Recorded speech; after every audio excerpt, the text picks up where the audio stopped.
All right. So, in history today, we're going to resume our discussion on mute everybody. What major event have we been talking about? It's a big fight. You remember? Malachi, do you remember? The Civil War. The Civil War. Very good. Now, what is unique about the Civil War? What is different about the Civil War than any of the other fights that we've been talking about between Native Americans and war for independence? What's unique? What's different about the Civil War? Emiko? The people from the South and North fight. Yeah, that's true. That is definitely true. But what's unique about that? The North and the South are both what? Zuri? They're both from the USA. They're both so technically just fighting from their side. Yeah. So the Civil War is the fight where Americans are fighting Americans, Kasha. That's not that no other war is like that. So World War I, World War II, Vietnam, Korea, War of 1812, the Spanish-American War, all of these wars that America has fought have always been against somebody else. The Civil War was a fight against ourselves. What was the Civil War fought about? Ben? Slavery. It was fought about slavery. Now, some people will say that it was fought about states' rights, and that they're right, but it's about the states' rights to keep slaves, right? The South wasn't worried about cotton tariffs, Kasha. They were worried about being able to keep enslaving people because they're making a lot of money off of it. So Civil War is about slavery, and it's important to remember that. We've been talking about what famous general in the Civil War. What do we talk about on Monday? Caleb's getting his stuff together. Malachi, I appreciate you and Ben being ready to answer, but I need some help from the other kids. We're not here to play Fortnite. Who is the famous general that we talked about on Monday? It's also in your book that we should have out. Caleb?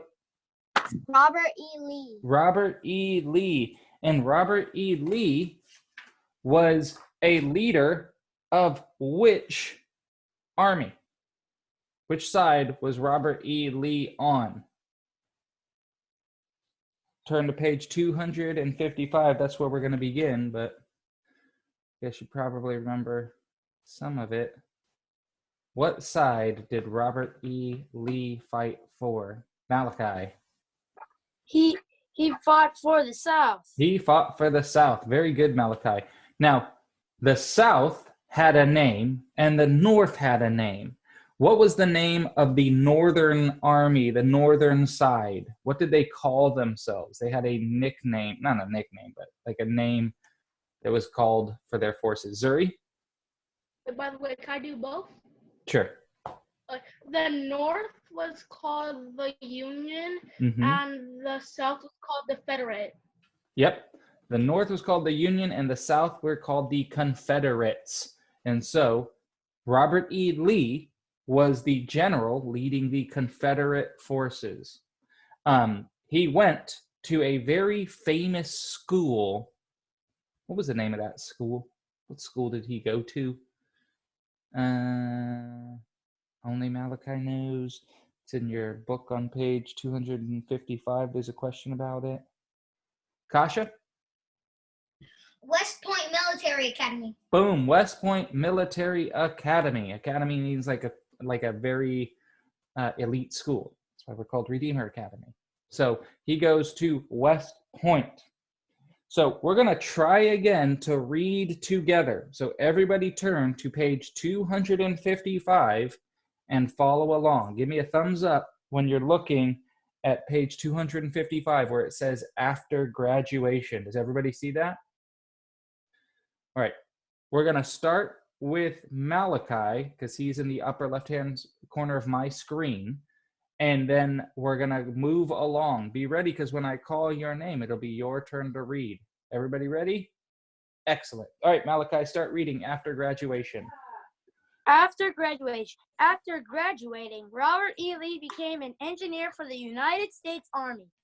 He also proved himself to be an excellent soldier in the Mexican-American War. He was brave.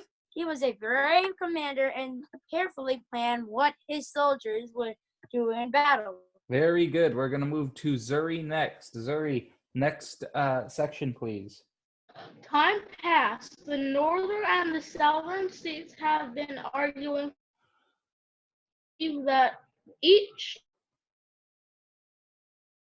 own laws without the United States government telling it what to do. Nice. So we're all following along. So even if somebody's audio breaks out, you should still be able to follow along. All right, Ben, page 256, top of the page. Why don't you read the first paragraph, please? Finally, the southern states withdrew from the United States when they thought the government was taking away their rights. The Southerners called themselves Confederates. They made their own flag and chose Jefferson Davis to be their president. So your book is talking about the states' rights, and that's why the South leaves the Union. But it's the states' rights to own slaves is what they're saying. So people kind of don't want to talk about that because it's kind of a mean thing. But it's important. That's the southern states were not worried that the federal government was going to interfere with their taxation or something, right? The southern economy was built on owning human beings. And they were worried that they were going to lose all of the money from that. And so they said, we're out. They tried to start their own state, the Confederate States. All right, next paragraph. Kasha, can you read the next paragraph for me? Yeah. President Abraham Lincoln wanted to keep the United States together. To do this, there would be a civil war. Each man would have to decide for himself if he believed as the South did or as the North did. Very good. Blake, you see where it says a hard decision? Will you please read that paragraph? 1 second, sorry. Go ahead. A hard decision. Robert E. Lee loved the United States. Uh-oh. I'm having trouble with your audio, Blake. I'm sorry, Blake, I can't hear you. Will you check your mic? Like say testing. We make sure that you're not like that it's plugged in. Sorry, man. Sorry about that. I can't hear you. Let me know if you fix it and I'll go back to you. Caleb, can you read A Hard Decision, please? Yeah, a hard decision. Robert E. Lee loved the United States. He also loved his home state. It made him very sad when Virginia decided to join the Confederate States. How can I fight against my own family and the men from Virginia? Robert E. asked himself. Although he knew even that the South had little chance of winning, he sadly gave up his position in the United States Army. He must do what he felt was right. He came back to Virginia where the Confederate Army was being organized to fight the North. Very good. Now, so it's important. This was a difficult decision. Anytime you go to war, it's sad, it's hard, it's dangerous because there's guns and people can get hurt. But it was particularly difficult with the Civil War because you were going to be fighting your own people. So if Malachi joined the army in World War II, he was going to fight the Nazis. And those were like bad people. So you could say to yourself, well, I'm doing something good by fighting the bad people. But in the Civil War, it would be like, invading San Francisco. Like that feels weird, right? So people were struggling with this decision. Like, how can I fight other Americans? How can I, bring my gun and, shoot and march through all of the things that go along with warfare? So it was a tough decision. Now, it shouldn't have been, right, because the South was about slavery, but for the people at the time, they were deciding who was going to be on which side. And remember, they knew each other. Ulysses S. Grant and Robert E. Lee went to the same school and fought alongside each other in the Mexican-American War. So if Blake and Malachi grew up, and then Malachi became the leader of one army, and Blake became the leader of another army, it's like they knew each other. They had common friendship and bonds and knew the same people. So it was not easy. All right, Emiko, will you read the next paragraph where it says Robert E. Lee was chosen? Go ahead. Sorry, your mute button always. Was chosen to be the general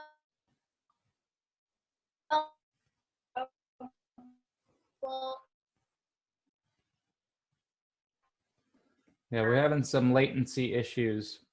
Robert E. Lee was chosen to be the general of the Southern armies. This did not make him happy, for he knew how horrible war could be. Before the Civil War was over, thousands of men would die.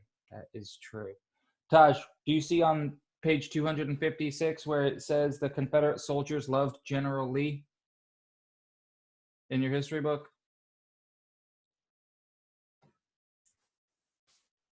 Malachi, we're going to go back up to you. The bottom of page 256 where it says the Civil War. Please read. The Confederate soldiers loved General Lee. Although he expected them to do their duty, he was always kind to and understanding. The soldiers cheered General Lee when he rode by on Traveler, his beautiful gray horse. It is said that Traveler wanted to be at the very front lines of the battle. To protect General Lee, the soldiers would have to push the brave horse back to safety.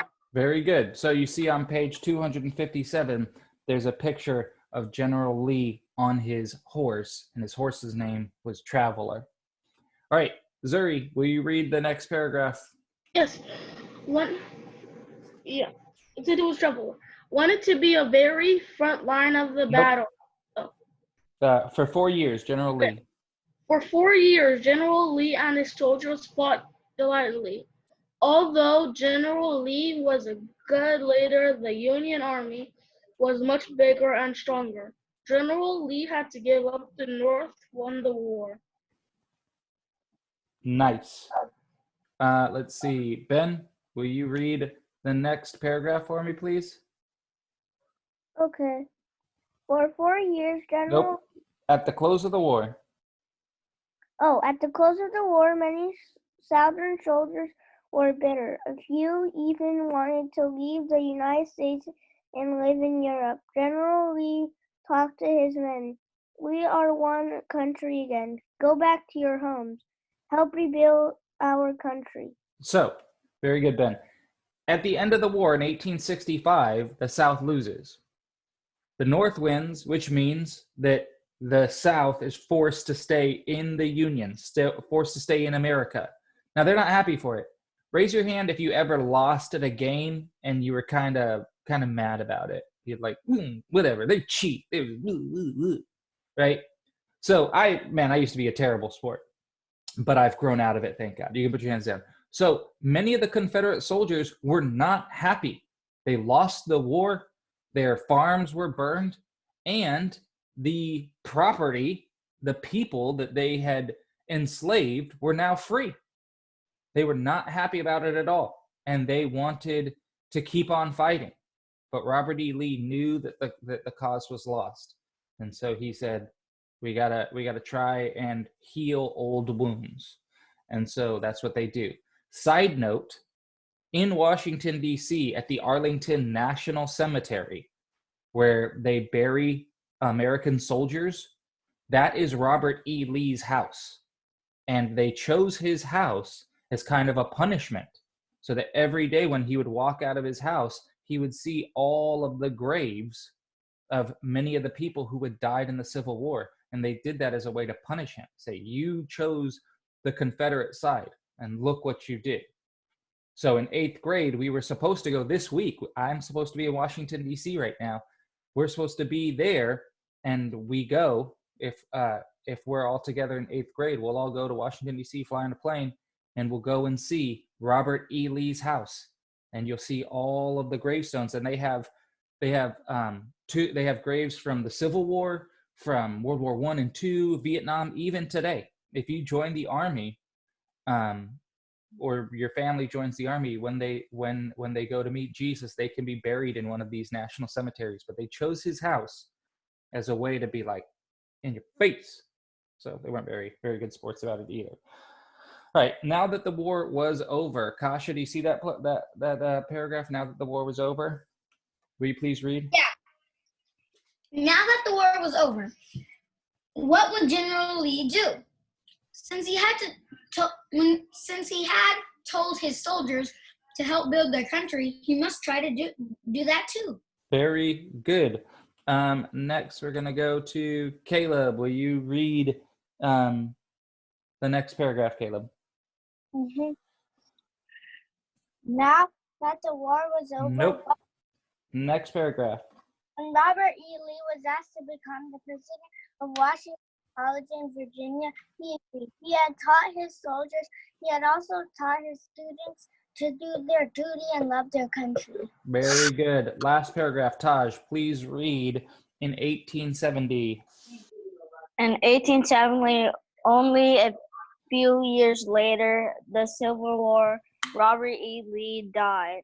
Washington College, which had been named for George Washington, was given a name, Washington and Lee University. Mm-hmm. How fitting that the man who had admired Washington so much would be remembered in this way.